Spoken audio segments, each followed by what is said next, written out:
Dear organizers, dear audience, distinguished guests, I'm very honored to have been invited to this conference in Bangkok on Rakhine history. And for me, this is also kind of a celebration of 400 years of Dutch-Rakhine relations, as the first Dutch arrived in Arakan in 1608. And here on the map you see a Dutch representation of the Galen river made around the mid of the 17th century.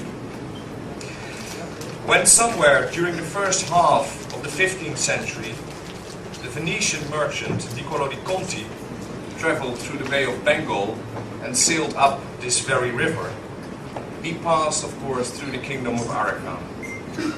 Di Conti, however, did not have much to report about Arakan. The city of Arakan did not stand out among the many cities and countries he had visited. The only thing he recalled about Arakan was that it was situated on the bank of a river and surrounded by a tract of uninhabited mountains. For Niccolo di Conti, Arakan was just another stop on his next destination, what he called the magnificent city of Ava.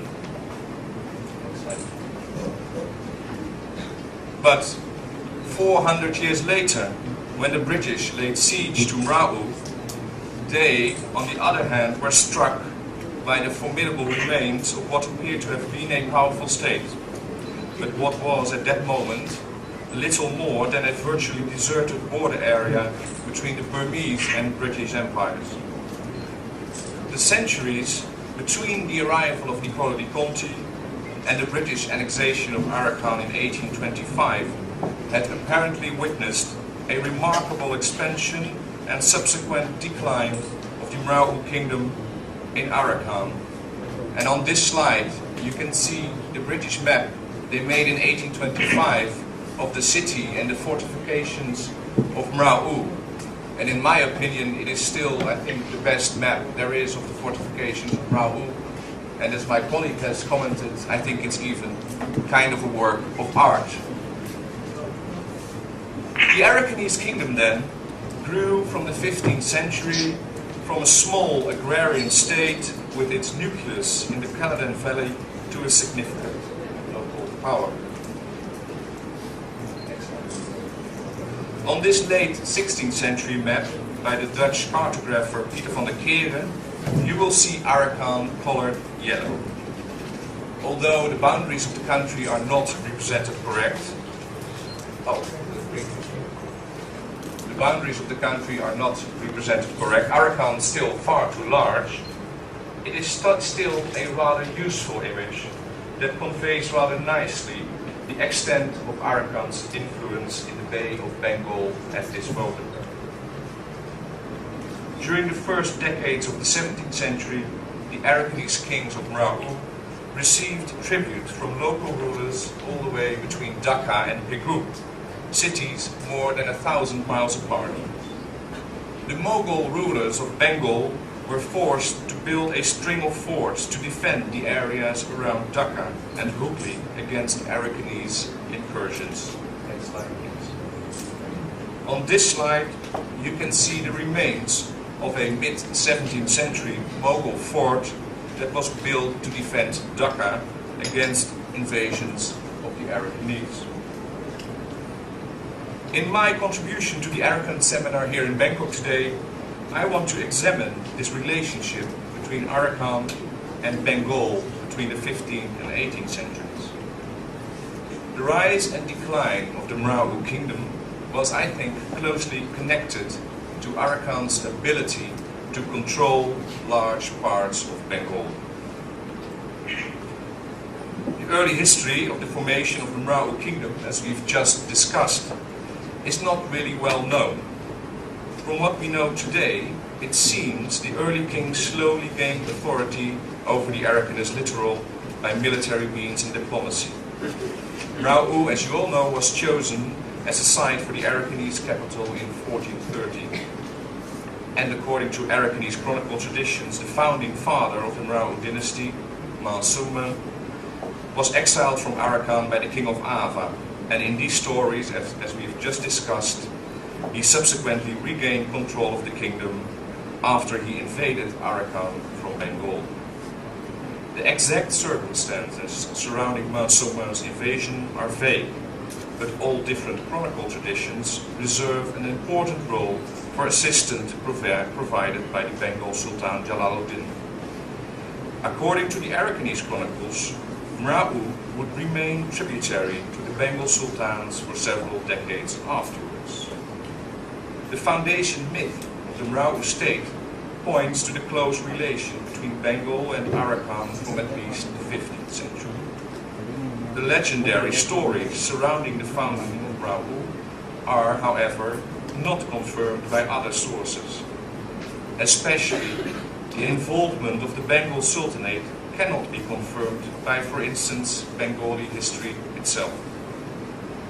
The history of the Bengal Sultanate during the time of Sultan Jalaluddin provides no clues at all to his involvement in the creation of Mao-Soman's new kingdom. Jacques Leider has pointed to the abundant uses of anachronisms and frequent erroneous references to Indian or Bengal rulers not contemporary to Mao-Soman. Jalaluddin is also not named as such in the chronicles. The evidence for the existence of a tributary relationship between an Arakan and Bengal afterwards is also very thin. In the tales about the origin of the Mra'u kingdom, control over Arakan is, however, closely associated with access to resources from Bengal. The importance of the foundation myth lies therefore more in the way the Arakanese have perceived their relationship with Bengal. Earlier examples of this close connection between Arakan and southeastern Bengal can be traced during the Wethali period, when Arakan and southeastern Bengal shared a common culture. There are strong indications that the Chandra dynasties of the Chittagong area and Arakan were linked, and that the Chittagong region was culturally and politically dominated by the descendants of the Chandra dynasty from Wetland. Mao-Soman was succeeded by his brother Ali Khan. Ali Khan brought parts of the Arakanese littoral under the control of Mra'u. Chittagong remained under the control of the Bengal sultans. Although it seems the early Mra'u kings established a temporary hold over the area between Chittagong and the Nav, it is unclear to which extent they were able to control the city. The 15th and early 16th century should therefore be described as one of the least known periods of Mra'u history. It seems the hold of Mra'u over the Arakanese littoral even declined, and the kingdom was apparently gripped by several succession struggles. In 1513, the Arakanese king Maharaja was put to flight because of incursions from the Tet, and the Tripura governor of Chittagong even styled himself vanquisher of Arakan. In Arakanese traditions, the reign of the Pater Patriae Mampa is generally taken as the beginning of Arakanese control over the area around Chittagong. Firm evidence of Arakanese control over the southeastern Bengal is, however, first available for the reign of his son, King Mampalaun. The Arakanese chronicle traditions describing the conquest of Mimba in Bengal are, like those pertaining to Mao-Soman, also quite explicitly anachronistic, and we must assume that they are also early 18th century, that they are 18th century reconstructions of Mamba's reign. The importance of the claims of Arakanese sovereignty in Bengal in these stories is the way in which they legitimized the conquest of Bengal by later Arakanese kings.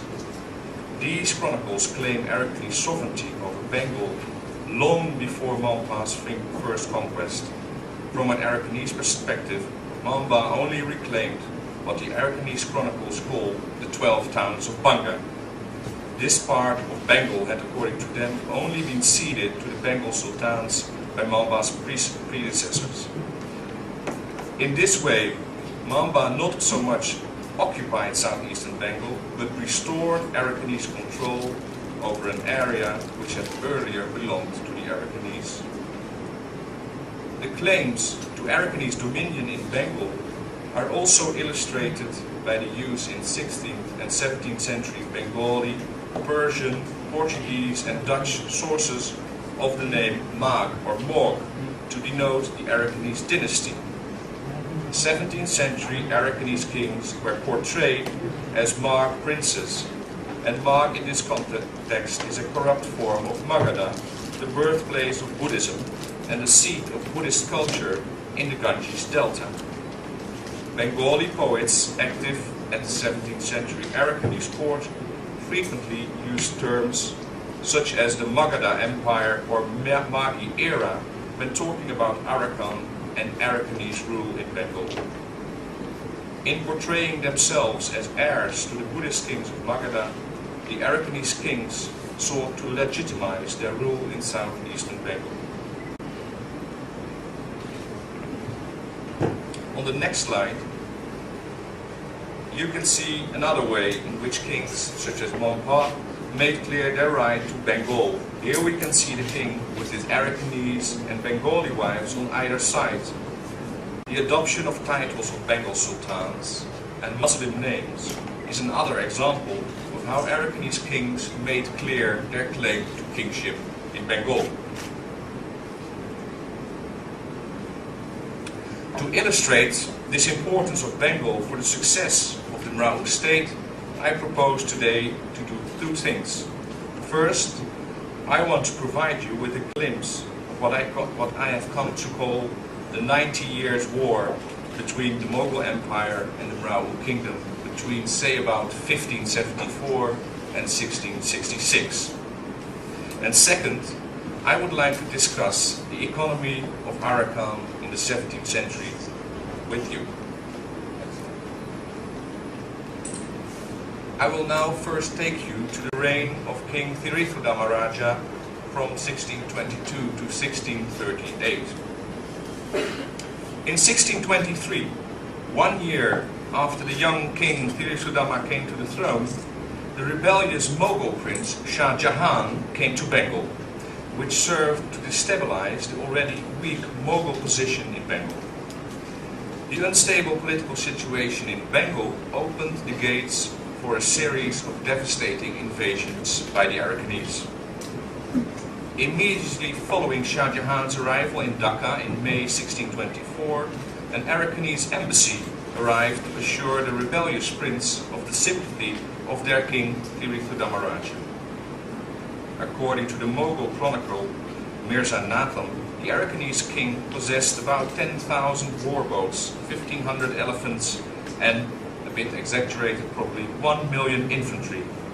On the next slide, you can see a mid-17th century drawing by a Dutch artist that depicts Arakanese gilias or warboats at sea near Pipli on the Orissar coast. The Arakanese embassy supposedly brought a peshkas or gift worth about 100,000 rupees, for which in return Thirithodama Raja received robes of honor and a firman confirming him in his territories. The grant of this firman has a certain irony to it. The entry of Shah Jahan into Bengal probably diverted attention from the defenses of the borders with Arakan. And it is clear that Thirithodama, despite the meek appearance of his ambassadors before the rebellious prince, in the beginning of his reign continued his father's campaigns into Bengal. Hendrik Lambrechts, a merchant from the Dutch East India Company, or VOC, reported in a letter to his superiors that in 1623 the young king Thirithodama returned to Arakan with no less than 30,000 Bengali slaves. The captives were described as strong and healthy, which the Dutch merchant attributed to the abundance of rice and food in Arakan. In the same letter, he described how the young king on the 4th of December 1623 paid him a visit aboard his VOC yacht. Thirithodama explained to the Dutch merchant that he was at that moment setting out for a new campaign into Bengal. This puts the friendly reception of the Arakanese ambassadors in Dhaka by Shah Jahan in May 1624 in a different perspective. It now seems that it was probably Shah Jahan who thought to profit most from a friendship with the powerful Arakanese Raja. After the 1623 raid, it seems that Thiru-Sudama Raja in 1624, perhaps after his ambassadors had visited Shah Jahan in Dhaka, raided Balua and returning to Arakan with a rich booty. After the defeat of Shah Jahan by his father Jahangir, Mahabad Khan was installed by the emperor as Subadar of Bengal, and he left in turn his son Khanazad Khan as governor of Bengal. The extent of the Arakanese incursions after the departure of Shah Jahan is illustrated by a report by Jan van der Burg, a VOC merchant who was in Rau in December 1625. On the 5th of December 1625, Jan van der Burg described that the king had brought from Bengal again 10,000 slaves. According to the Dutch merchant, these slaves were the result of last year's campaign when Thiru-Sudama Raja had conquered Sripur. Possibly because of the threat of Arakanese invasion, the new governor of Bengal, Khanazad Khan, did not reside at Dhaka. Khanazad installed deputies in Dhaka, and these deputies would be confronted with the full force of the Arakanese when the young king in 1626 marched on Dhaka. The Fathiya-i-Ibriya, a contemporary Mughal chronicle, describes how during their government Dhaka was sacked by Thiru-Sudama. The sack of Dhaka would have taken place somewhere early in 1626, as in June 1626 Mahabad Khan disappeared from Bengal. The Fathiya-i-Ibriya describes how the Arakanese set fire to the Mughal capital of Bengal, and they plundered its surroundings and led the population away as slaves. The recall of Khanazad Khan was followed by a quick succession of governors, which served to further destabilize Bengal. The Dutch Governor-General, Jan Pieterszoon Koen, reported that every month new governors arrive, who all tried in vain to clean up the mess, as he put it. The death of the Emperor Jahangir in October 1627 had again a negative impact on the Mughals' capability to rule effectively in Bengal. The sack of Dhaka initiated the collapse of Mughal authority in southeastern Bengal. The fact that the steady flow of slaves kept the VOC coming back to Arakan suggests that Bengal continued to pay tribute to the Arakanese crown following the sack of Dhaka.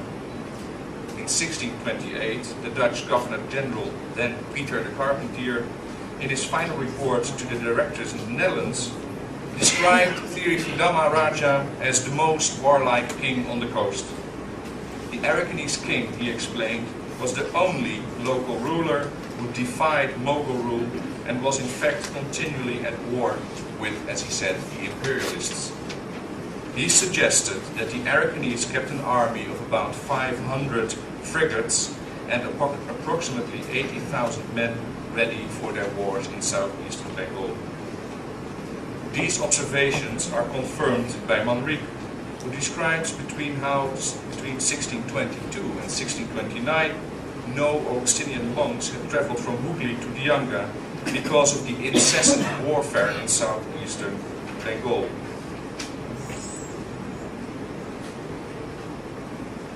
In 1629, for example, an Arakanese fleet sailed up the river Meghna, and the fleet under the command of the Portuguese captain Diogo da Sá plundered villages around Dhaka.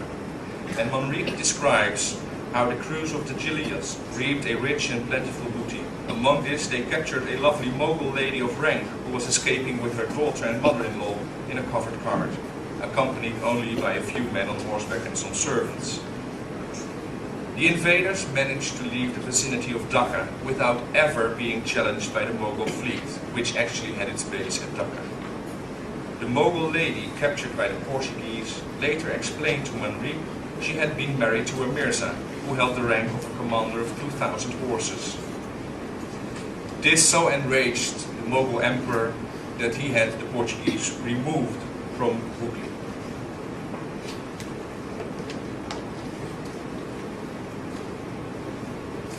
The Arakanese now, I think, controlled eastern Bengal and now could claim it as their domain. And as a result, the Mughals even withdrew the capital from Dhaka to Rajmahal in the late 1630s. In Raj Mahal, they were safe from the Arakanese attacks.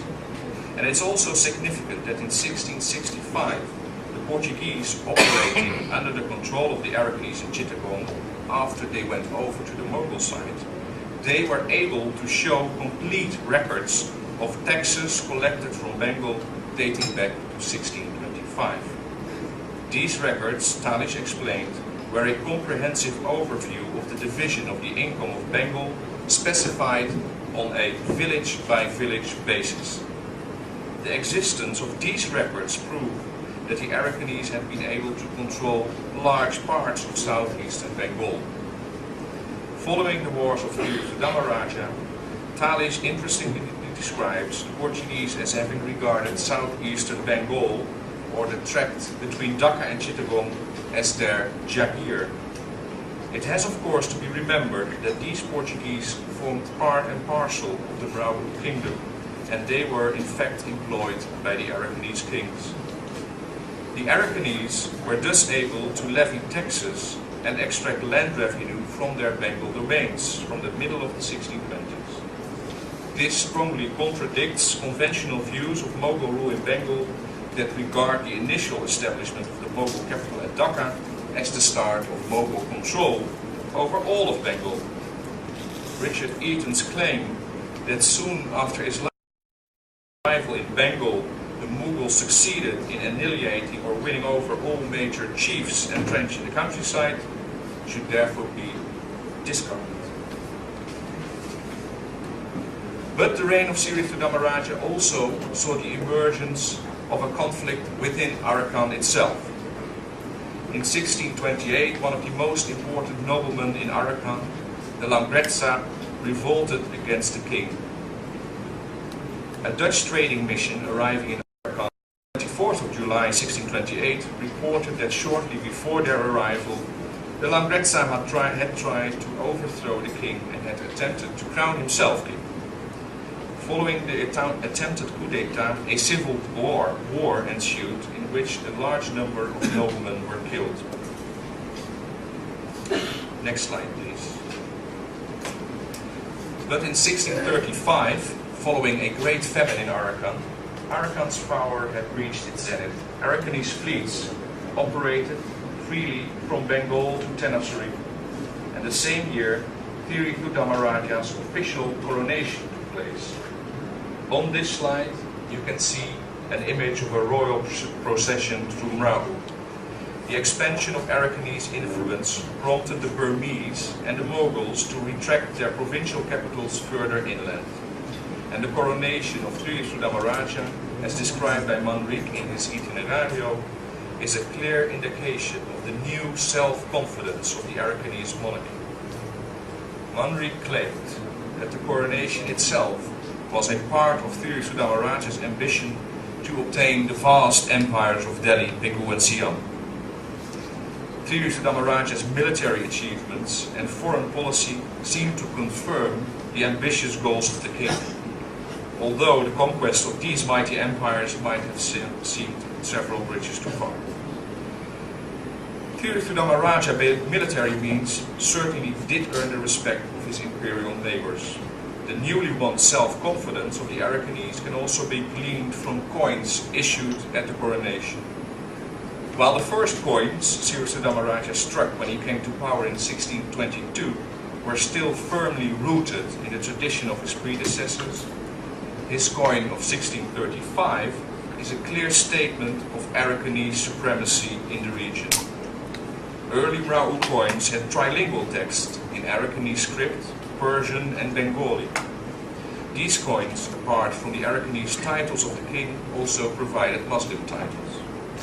The 1635 coin is monolingual in Arakanese only. The title of the king is given in Pali, in Arakanese script, a clear statement of a king confident of his power.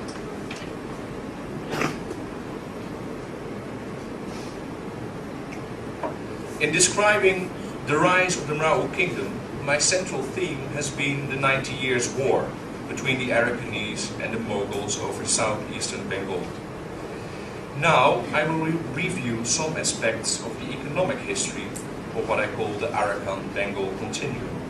that could help us to understand the underlying dynamics of the expansion and the subsequent fragmentation of the Arakanese kingdom at the end of the 17th century. I will argue that the control over southeastern Bengal, which was the economic center of Bengal from the middle of the 16th century to the middle of the 17th century, was in fact the core on which the Arakanese kingdom thrived. A comparison will be made of the effects of incomes from trade and tax revenues from Bengal on the rise and decline of the Marwar kingdom.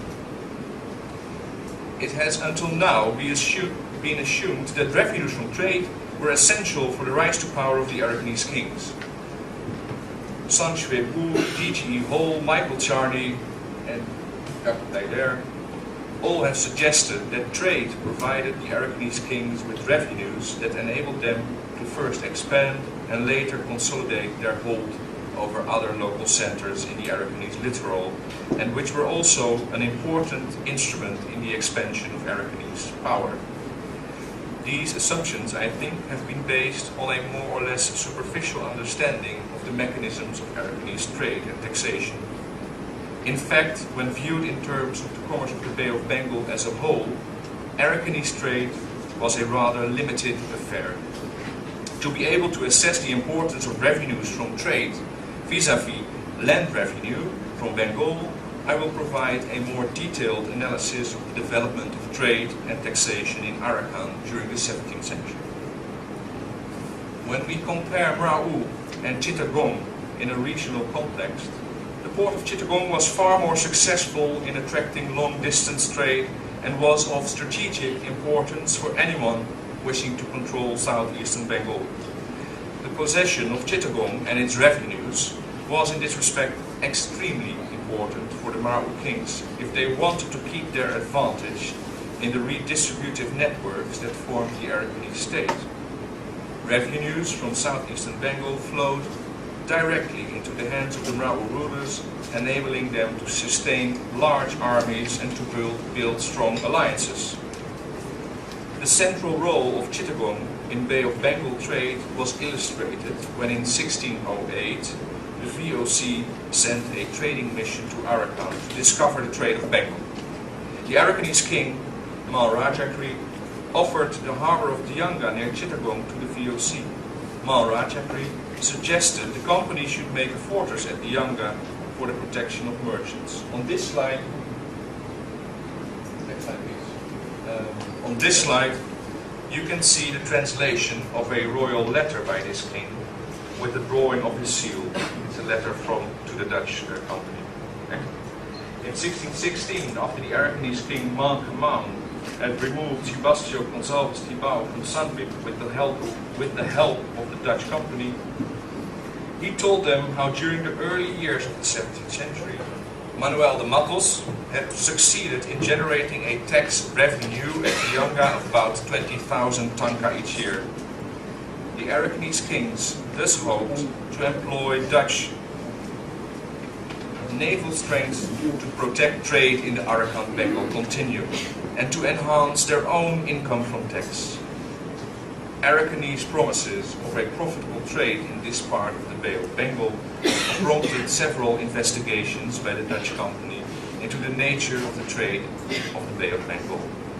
Two special reports concerning this trade were eventually produced, one written in 1608, the other in 1614. Both reports provide an overview of the trade in this part of the Indian Ocean during the early 17th century.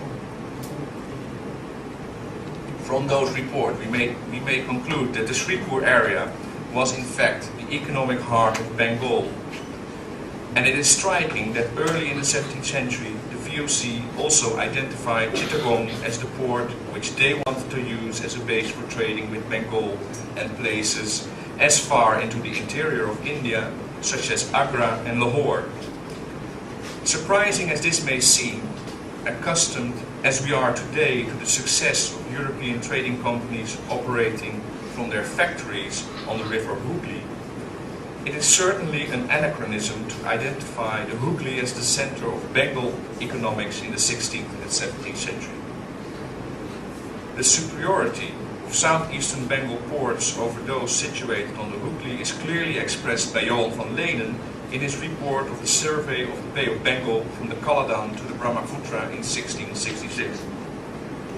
Van Lenen concluded that Dhaka and Chittagong were far better situated to exploit the commerce of Bengal than the ports on the river Hooghly. He observed that Dhaka possessed much better inland connections than the ports on the western branches of the Ganges, and was also much easier to reach from the Bay of Bengal from ports such as Chittagong. The only reason, in fact, that forced the European trading companies, and of course indigenous merchants as well, to settle at the Hooghly was the incessant warfare between the Arakanese and the Mughals. This war was fought to control the economic center of 16th and 17th century Bengal. The settlement of European companies on the Hooghly was thus a necessity, and not because this was from the very beginning near the economic center of Bengal. The 90 Years' War between Arakan and Bengal prohibited those traders from settling at the most convenient spot, Chittagong. I will argue that Arakan itself only permitted a small-scale trade, augmented by the slave trade. But crudely, this is just another kind of revenue from Bengal. The rice trade was the center pillar of the Arakanese economy, and it will be discussed first. The extremely low price of rice in Arakan should, apart from the favorable climate, also be attributed to the use of slave labor. From the reign of King Maharaja in 1518, Arakanese kings are seen to actively promote commerce. Maharaja in 1518 also sent a letter to the King of Portugal, inviting Portuguese traders to Arakan and offering them security. It is, however, only from the reign of King Mamba in the 16th century that the Arakanese chronicles mention the arrival of large numbers of merchants in Arakan. Mamba is credited with the creation of a class of guards for the protection of foreign traders and digging tanks with fresh water for the use of those merchants. With the arrival of groups of Portuguese merchants in the Bay of Bengal in the second half of the 16th century, more information on Arakanese trade becomes available. Although the Arakanese kings from the early 16th century actively fostered trade to enhance their own incomes, Maharaja is the first Arakanese king known to have operated as a merchant himself. To the marked surprise of the Dutch, this king started sending his own ships to Coromandel in 1628. Almost a decade later, also his chief queen, Nashime, is reported to have sent her own ships to Coromandel. The trade of the king and queen mainly centered on the sale of elephants to Coromandel. It seems the king received elephants as a form of taxation in kind, or tribute from the tribes living in the hills, and sold them either via his own agents or to foreign merchants in Arakan, who would export them. The elephant trade would be one of the mainstays of the Arakan-Coromandel trade during the 17th century. Elephants would sell against high prices in Coromandel, giving profits of between 100 to 500%. An animal bought in Arakan for about 1300 or 1400 tanka would in Coromandel fetch the same amount in pagodas, which is about 5 times as much. Next slide. On this slide, you can see an example of a royal letter on the elephant trade from King Chandrasudamaraja to a merchant in Madras. I have the letter with me, which is in Persian, but you can see the seal in Arakanese. The goods brought from across the Bay of Bengal were bought in Arakan by petty traders. In Arakan, the VOC had to sell its goods in small quantities. A Dutch merchant, Adam van der Manderen, remarked that due to the absence of large merchants, he had to sell his goods in small portions of about 4 and 10 tanka. Data on the mainstay of the 17th century Arakanese economy, the rice trade, can only be found in the archives of the Dutch company. The description I will now give of this important sector of the Arakanese economy is therefore heavily influenced by Dutch perspectives. In 1608, Peter Willems headed the first Dutch trading mission to Arakan. And in September 1627, the first Arakanese embassy arrived in Batavia. The Arakanese noticed that the Dutch settlement was almost stricken by a great famine after Mataram had laid siege to the city. The importance of Arakanese rice for the survival of the Dutch project in Batavia was thus immediately impressed upon the Arakanese envoys. The Dutch entertained mixed feelings about the Arakanese presence in Batavia. On the one hand, the diplomatic exchanges would provide the much needed rice to feed the city's population. On the other hand, the ambassadors would return to Arakan with the knowledge of exactly how crucial Arakanese rice was for the survival of Batavia and how cheap it was in comparison with Batavian prices. The market price difference was indeed sufficient reason to discourage the sending of Arakanese envoys to Batavia in the future. In February 1636, Batavia received more than 400,000 kilos of rice, half of which was immediately sent on to the Spice Islands, Ambon and Banda. The amount of rice from Arakan would feed a population of about 3,000 persons for 1 year. The next year, almost 700,000 kilos of rice, enough to feed about 5,000 people a whole year, came from Arakan to Batavia. Batavia at that time, 1632, had about 8,000 inhabitants. From these figures, the crucial importance of Arakanese rice for the survival of Batavia and the Spice Islands can be easily understood. Next slide.